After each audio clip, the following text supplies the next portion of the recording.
Welcome, ladies and gentlemen. Allow me to start thanking you from your continued support to my work in this channel, and I want to say thank you very much for your continued support, because that your support is what has made this channel to be alive today. And before we get into our analysis or whatever this podcast entails, I want to start by giving you a very simple but serious example, trying to explain to you whatever is happening so that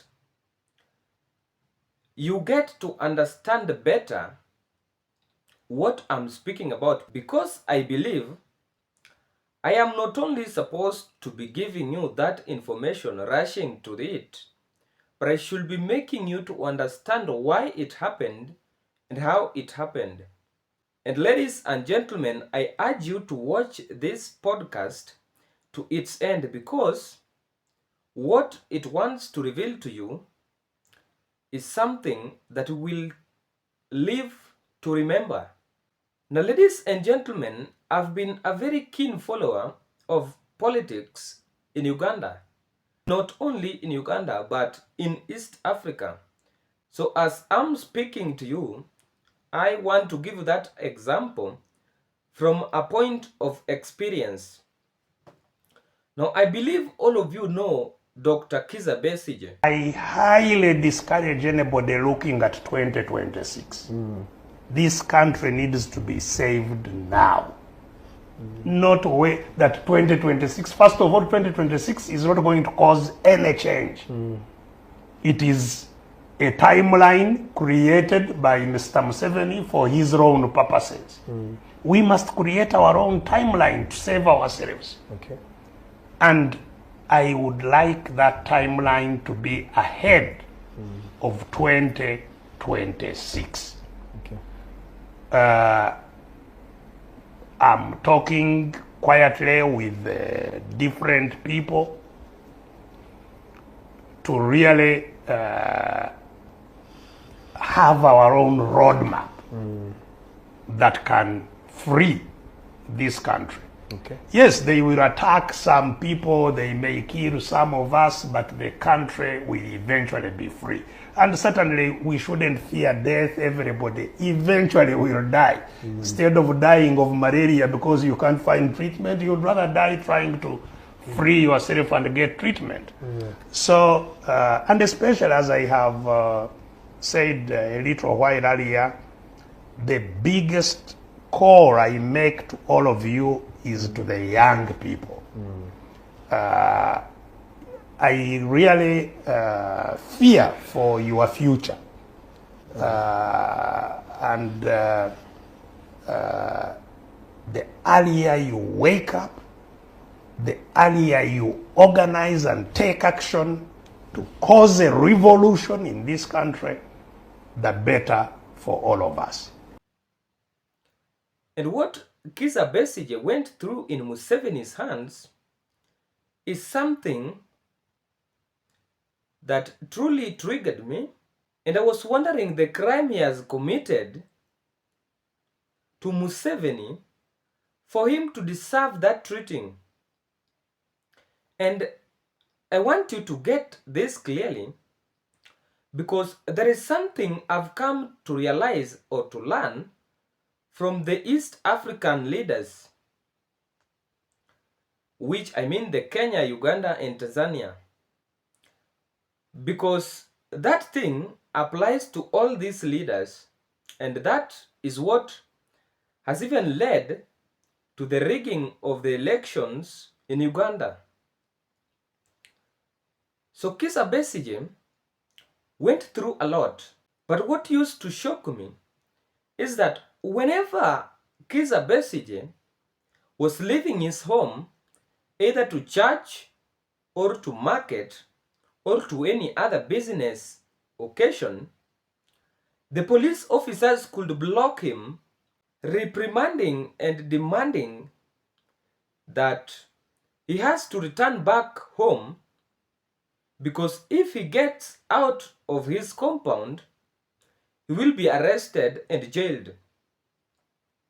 And truly, this happened and they succeeded in jailing Kizza Besigye. But what I want you to learn here is that these East African presidents or leaders, they have something that commonly, I don't know, I should say it is incompetence, or even I say it is overdoing because they have the power. So what I realized, Kizza Besigye was being done that way because Kizza Besigye stood for the truth and he was fighting for the rights of the people of Uganda. He wanted the people of Uganda to get their rights. So the first thing I learned here is that the East African leaders do not like what we call justice, and they don't like truth, because if you stand firm to say the truth, they will feel like now you are trying to show them that you are the man who is supposed to be listened to, and they can do to you whatever they like because they are in power.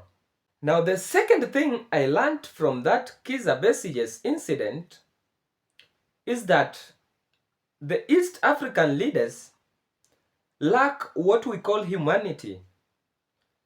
Because if this is how someone who has a family can be done, then I tell you, these leaders, they don't even consider the feelings that the people have when these things are done to them.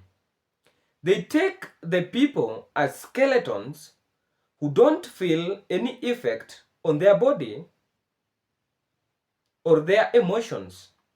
Now, the third thing I learned from Kizza Besigye's incident was about how the power is used. The East African leaders have taken power in their hands, and they can use the police officers or the military in any way they want to deal with the ordinary citizen. Now back to the analysis.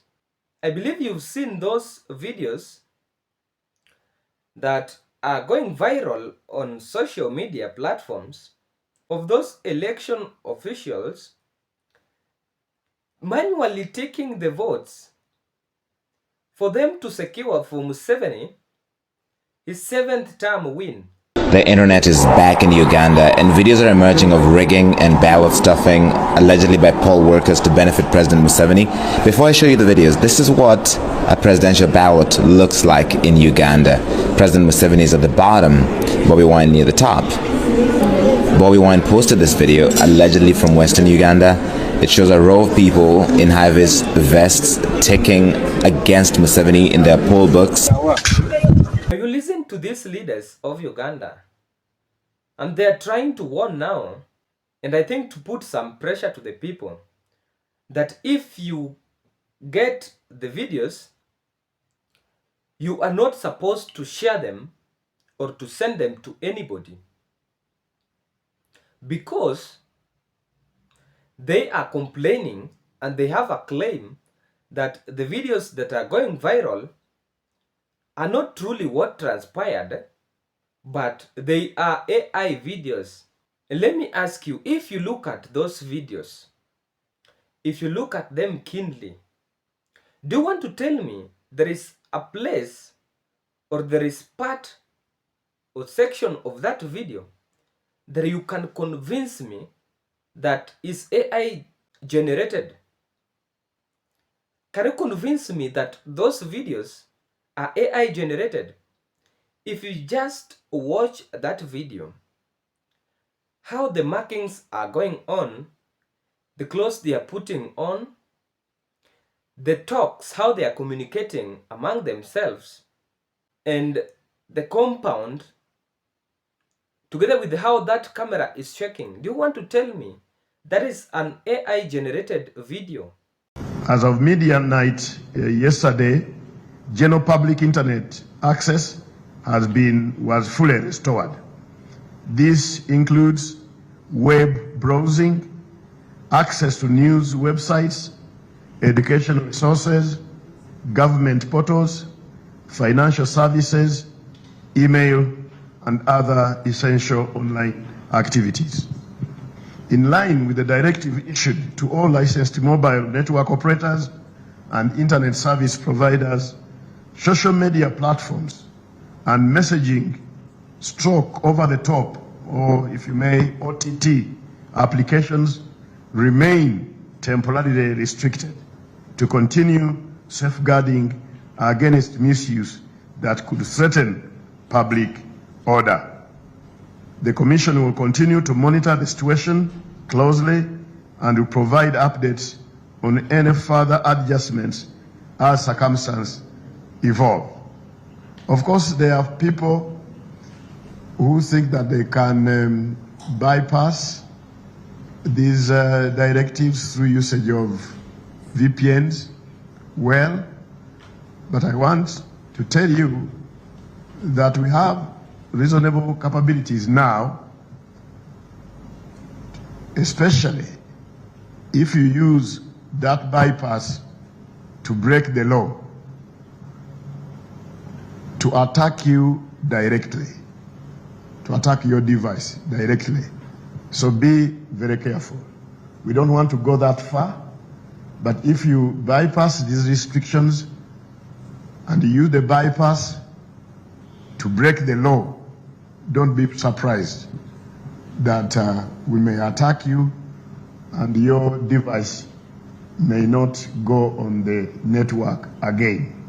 So be cautious. I don't want to do this without warning you. I want to warn you. So now why are they making these orders to the people and threatening them that anyone who will be found to have shared these videos, action will be taken on him or her? Why must they do that? And you can clearly see why they even shut down internet in Uganda, because these videos could have gone viral at that time of election, but because now at the time of election they shut down the internet, the videos were recorded, and now after the internet is back, they have started sharing them to show us that clearly what happened is not a fair elections. And now Museveni and his followers feel that they are being exposed too much to the world. And now they have to put some restrictions to their social media and internet so that the people can buy that fear that if we are found sharing these videos, an action will be taken on us. Now Bobi Wine's victory has been taken away from him by force and by power, and the Pan-Africa Kenyan has come out to stand with the Ugandan people and tell Museveni that whatever they did and whatever they think they have done, for them to secure that win in the elections is something that they cannot stand to accept, and they want Bobi's victory to be given back to him.